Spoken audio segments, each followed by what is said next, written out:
My name is Amir Jami. I'm the president of Superweapon. As a team, we've always worked on RTS games, real-time strategy games, including some in the Command and Conquer franchise and others in the Lord of the Rings franchise. So the idea to work on a game like Dawn of Steel was kind of a natural progression of the types of games we've been working on. So we wanted to do something that, in terms of the setting, was a little different than what we've done before. And in terms of the overall appeal, was somewhere right down the middle. Dawn of Steel takes place on the planet of Leviathan.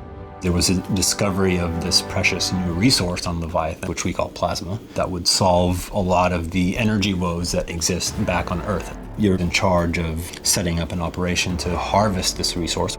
But as you quickly discover, it's actually more beneficial for you to mess with other people's mining operations and take their plasma. We grew up with a lot of comic books and movies and video games in the sci-fi genre. I grew up watching a lot of shows like Macross, Gundam. We wanted the player to play with these big robots, and those two shows specifically are rife with that.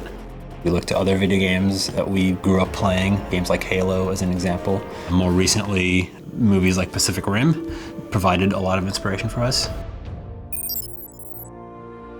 So some of my inspiration for the art style of Dawn of Steel was I really like the robots from the 80s and the kind of older Transformers stuff, Robotech. I wanted to make the rigs very colorful and customizable, unique in personality for each one, so people found them something they really wanted to take care of. They were more of a personalized character rather than the kind of throwaway units that you usually have in strategy games.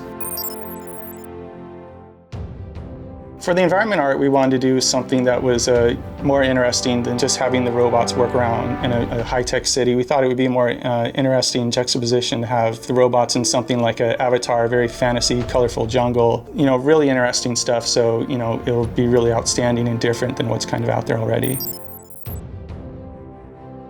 What we wanted to do in Dawn of Steel was really allow the player to have as much control over combat as possible. The rigs in Dawn of Steel are highly customizable, just in their overall efficiency, things like move speed and strength. You can also customize them by adding different components. Their weapons, their special abilities, their core, which dictates things like their movement speed, and their frame, which dictates their health and armor and the amount of damage they can take. As you increase your command rank, as you level up as a player, as you gain more resources, you can spend those resources and those points on the research tree and upgrade and customize your rigs as you see fit.